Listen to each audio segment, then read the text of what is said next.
और मुझे ऐसा लगता है शनिदेव भी बेचारे ऐसे ही हैं जो सबसे ज्यादा बदनाम उनके नसीब में बदनामी आई हुई है। सूर्य ग्रहण के दिन आ गए, अमावस्या के दिन आ गए, शनिवार के दिन आ गए, ये सब नॉनसेंस बातें हैं। Absolutely there is no relevance at all. और थोड़ा सा मेडिटेशन की तरफ ध्यान भी जा सकता है, जिसे मैंने कहा हायर कनेक्ट, डिवाइन कनेक्ट।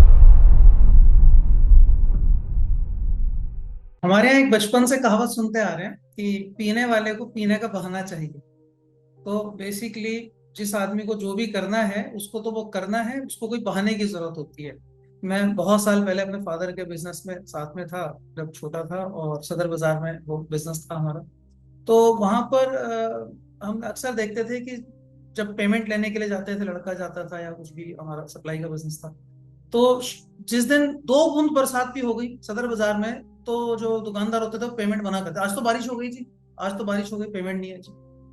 तो बेसिकली जिसको पेमेंट नहीं देनी है उसने बहाना करना है, 2 बूंद डबकियां, वो कहते थे बारिश हो गई, पेमेंट नहीं है। और आज भी आप देखेंगे बहुत सारे ऑफिस में जरा सा कोई बात हो जाएगी और कई सारे लोग छुट्टी मार लेंगे, ये तो बारिश हो गई जी, आज तो ये हो गया जी, दिल्ली में बाढ़ आ गई जी, फलाना हो गया ढिमकाना हो गया। तो बेसिकली बहाने अनंत हैं।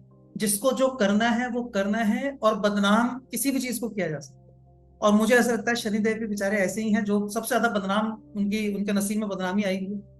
क्योंकि वो बात करते हैं सिर्फ कर्म फल की। वो ये कहते हैं भी तुमने ये किया था, इसका ये रिजल्ट है। अब इतनी बात के पीछे उनको अच्छे से हर चीज में शनिदेव को रगड़ दिया जाता है।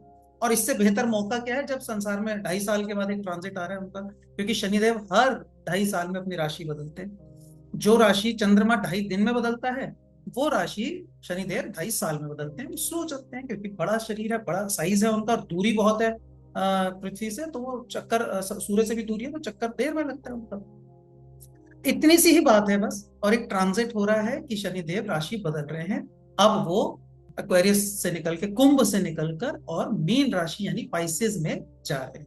ये एक ट्रांजिट है, सिंपल। एक ग्रह अपनी चाल से चल रहा है। अब उस बात के मायने हम लोग निकाल रहे हैं। तो अलग अलग राशि वालों पे, अलग अलग सन साइन पे, अलग अलग मून साइन पे उसके क्या इफेक्ट होंगे, बिल्कुल प्रिडिक्ट किया जा सकता है, बताया भी जा सकता है, और अच्छे एस्ट्रोलॉजर्स बता भी रहे हो। लेकिन सच्चाई ये है, जो मेरा अपना अनुभव और मेरा जो मेरी सोच, बुद्धि, समझ, बुद्धि जो है, मेरे हिसाब से वो एक भय की बात हरगिज नहीं है। कुछ भी गलत नहीं है, कुछ भी अच्छा भी नहीं है इसमें। अगर शनिदेव अपनी राशियों में आए थे तो भी अच्छा नहीं था, बुरा भी नहीं था। शनि अपनी राशि में आए तो स्वग्रही हो गए, ठीक है, अच्छी बात है, दम आ गया उनमें। लेकिन आपके जीवन में वो फायदेमंद हुआ कि नुकसानदायक हुआ, ये बात प्रिडिक्ट, जनरल प्रिडिक्शन नहीं बता सकती। ये पॉसिबल नहीं है जब तक कि आपके हॉरोस्कोप को देखा ना जाए। जनरल इंडिकेशंस बताए जा सकते हैं कि इस समय पे क्या होगा।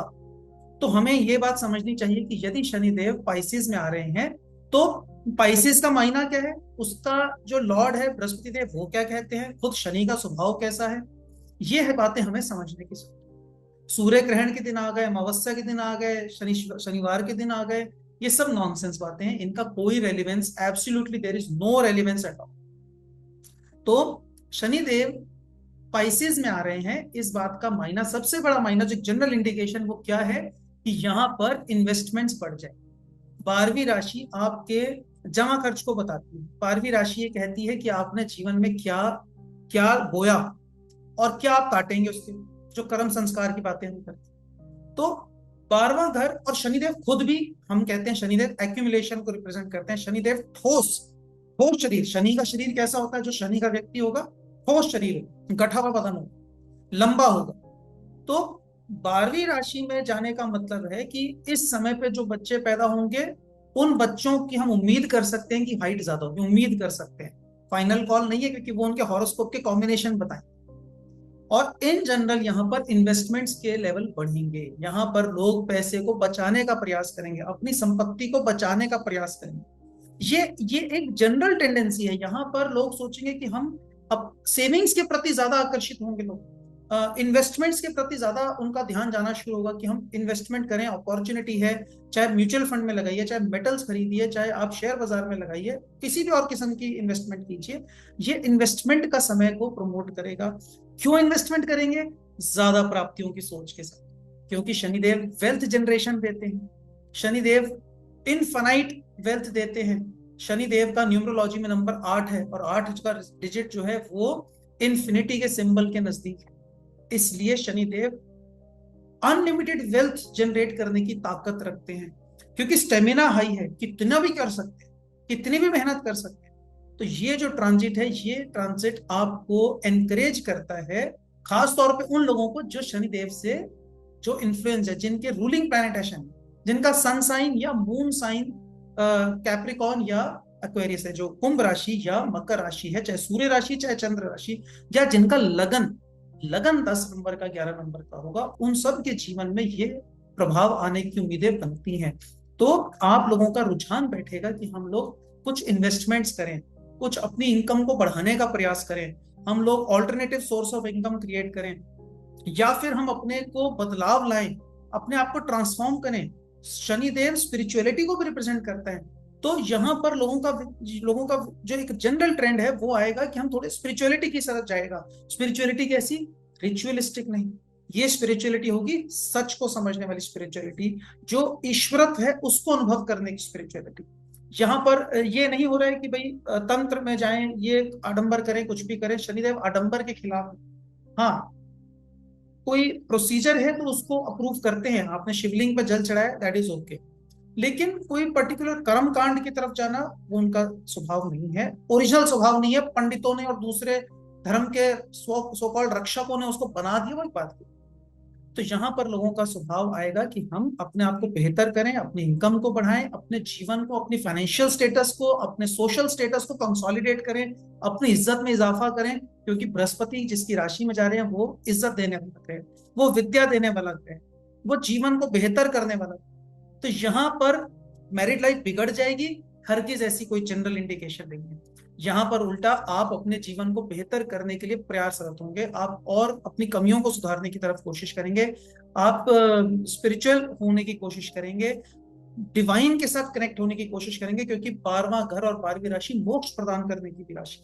एस्ट्रोलॉजी के ग्रंथों में लिखा है, मैंने नहीं बोली, मोक्ष प्रदायी राशि, और ये खर्चे को भी दिखाती है। तो शनि जो है वो खर्चा बचाने वाले प्लैनेट है। तो यहाँ पर इसका मीनिंग ये बैठता है कि आप अपने खर्चों पर लगाम लगाएंगे, आप वो खर्चे करेंगे जिनसे आपको रिटर्न आने की उम्मीद है। जैसे कि बिजनेसेस में, फैक्ट्रीज में लोग कैपिटल इन्वेस्टमेंट करने की तरफ अग्रसर होंगे कि हमें अपनी प्रोडक्शन बढ़ानी है, हमें अपने बिजनेस को कंपटीशन के लेवल पे लाना है, दूसरे कॉम्पिटिटर्स ये कर रहे हैं तो हमें अपनी कैपेसिटी बढ़ाने की जरूरत है, तो हमें एक नई मशीन लगाने की जरूरत है, नया प्लांट लगाने की जरूरत है, हमें कोई और फॉरेन से कोई टेक्नोलॉजी इंपोर्ट करने की जरूरत है, या कोई नई प्रोडक्ट लाइन ऐड करने की जरूरत है। ये सब चीजों की तरफ ध्यान जाने की बात।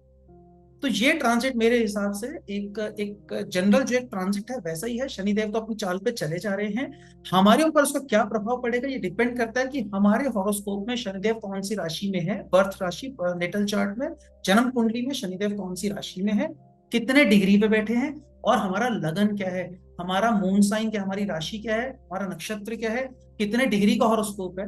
इन सब बातों का सम टोटल करके फिर दूसरे प्लैनेट्स कौन से साथ में बैठे। जो लोग ये कह रहे हैं कि शनिदेव का ट्रांजिट प्रॉब्लम लेके आएगा, आप सबसे पहले देखिए उच्च का शुक्र भी वहां पे बैठा हुआ है 12वीं राशि में जब ये एंटर कर रहे हैं, और शुक्र शनि का गुरु है, वो उसको गलत काम नहीं करने देगा कोई। तो ऐसे कोई कॉम्बिनेशन है, आप जबरदस्ती सोचे कि सूर्य भी वहां पे बैठा है, सूर्य शनि आ गया, सूर्य शनि आ गया तो कुछ नहीं। मेरे पास कम से कम सैकड़ों हॉरोस्कोप है जहां मेरे क्लाइंट्स के, जहां पे सूर्य और शनि कॉम्बिनेशन में बैठे हैं, बर्थ चार्ट में बैठे हैं, और वो अपने फैमिली बिजनेस में फादर की सपोर्ट से पैसा करते हैं, क्योंकि सूर्य उनको पुत्र मानते हैं। तो सूर्य शनि आ गए तो आफत नहीं आ गई, हमेशा उसको गर्द ही लेने की जरूरत नहीं, जबरदस्ती से डराने की जरूरत नहीं, डरने की भी जरूरत नहीं। उसके मायने समझ, यानी कि पिता के सहयोग से काम, पिता के आशीर्वाद से काम। तो यहाँ पे ये चीजें मेरे हिसाब से बनती हैं। आपको यहाँ पर नई इन्वेस्टमेंट हो सकती है, बेहतरी के लिए आप काम करेंगे, अपनी लाइफ को भी बेहतर कर सकते हैं, और थोड़ा सा मेडिटेशन की तरफ ध्यान भी जा सकता है, जैसे मैंने कहा higher connect, divine connect through meditation भी हो सकता है, थ्रू योगा भी हो सकता है।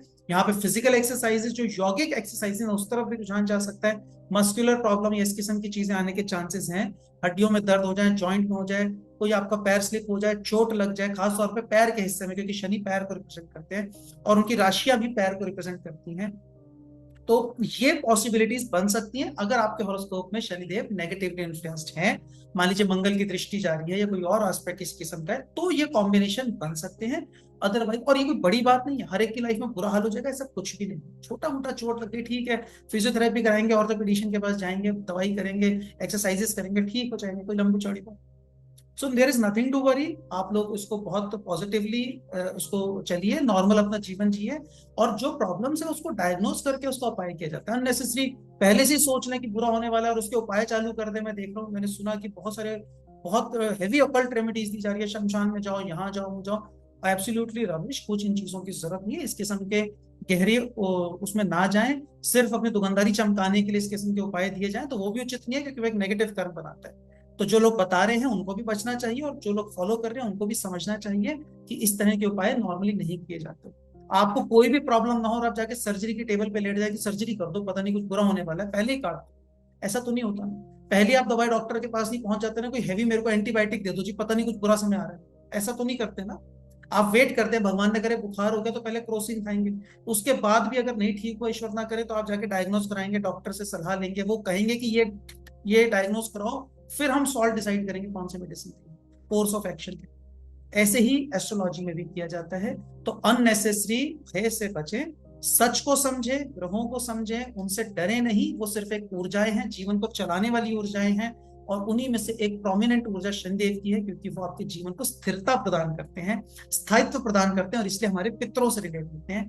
पितृ जिनकी हम पूजा करते हैं और जो हमारे जीवन में पैसा भी लाते हैं और हमें बनाए रखते हैं हर एडवर्स सिचुएशन में, शनि देव भी उसी के रूप में, इसलिए पीपल की भी पूजा की जाती है, शनि का रूप माना जाता है। और पूरे संसार में पीपल इकलौता पेड़ है जो 24 घंटे ऑक्सीजन देता है, जीवन प्रदायी पेड़ है। इसलिए कुछ लोग पीपल से डरते हैं और कुछ लोग उसकी पूजा करते हैं। कैसे भी करके कर लीजिए पूजा। गुंडे की भी की जाती है, आप गुंडा समझ के पूजा कर रहे हैं कि आप उसको देवता समझ के पूजा कर रहे हैं, ये थॉट आपके लिए मैं छोड़ता हूं, आप समझ के चलें। वो ऊर्जाएं ईश्वर की बनाई हुई ऊर्जाएं, जीवनदायी ऊर्जाएं हैं, जीवन को सपोर्ट करने में। आई होप ये वीडियो क्लैरिटी देगा शनि के मीन राशि में ट्रांजिट के बारे में। यदि आपके कोई कंफ्यूजन डाउट है तो इस वीडियो के कमेंट बॉक्स में डाल के हमसे जरूर शेयर कीजिएगा, हम लोग प्रयास करेंगे उसका आंसर आपको जल्दी से जल्दी। थैंक यू वेरी मच, नमस्कार।